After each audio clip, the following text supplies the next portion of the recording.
Il faut construire l'image de la figure par la rotation de centre O d'angle 90 degrés dans le sens de la flèche, qui est le sens horaire, le sens des aiguilles d'une montre. Cela veut dire qu'on fait pivoter, on fait basculer, on fait tourner la figure autour du point O de 80 degrés dans le sens de la flèche. Bien sûr, le point O ne change pas, car c'est le centre de la rotation. On dit que le point O est invariant. Je vais nommer les différents sommets de ma figure et je vais construire leurs images par ma rotation. Pour le point A, je considère la droite perpendiculaire à la droite OA passant par le point O. Sur cette droite, je place le point A' tel que l'angle AOA' mesure 80 degrés dans le sens horaire et que la longueur OA est égale à la longueur OA'. Donc ici, 2 carreaux. Pour l'image du point C, je trace la droite perpendiculaire à OC passant par le point O. C'est la droite OA' déjà tracée.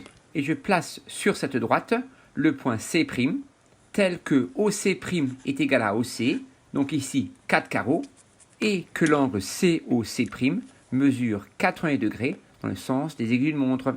Pour l'image du point B, je trace le segment OB, puis je trace la droite perpendiculaire à la droite OB passant par le point O, et je place sur cette droite le point B', tel que l'angle BOB' mesure 80 degrés dans le sens horaire, et tel que la longueur OB soit égale à la longueur OB'.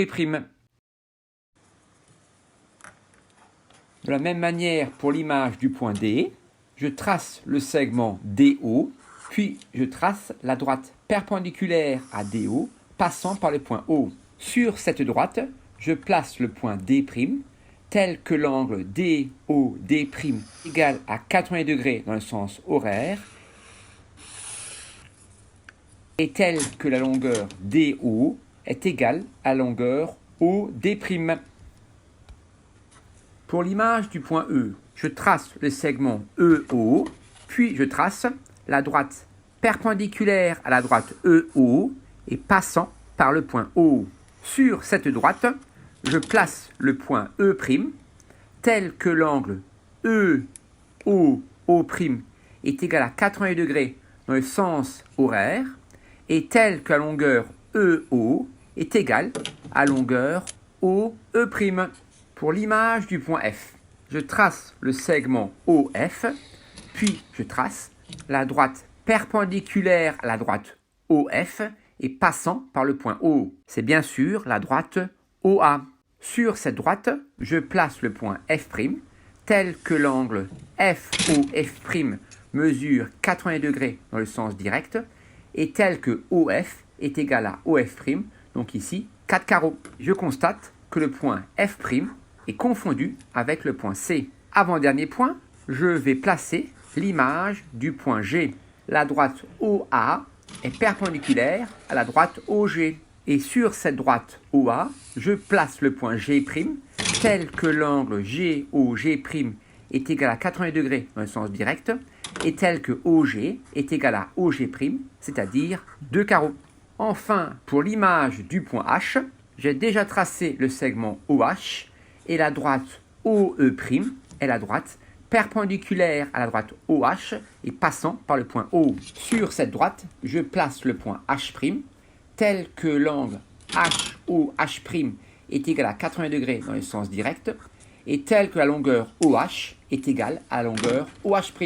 Donc ici, la diagonale d'un petit carré. J'ai ainsi tracé les images de tous les sommets de la figure. Je vais maintenant relier ces images.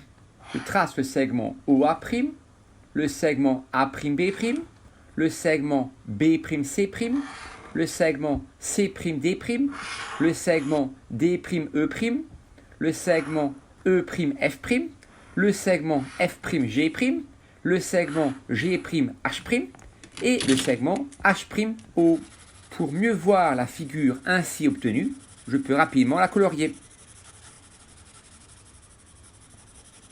Voilà, j'ai bien l'image de ma figure par la rotation de centre O et d'angle 80 degrés dans le sens horaire, c'est-à-dire dans le sens des aiguilles d'une montre.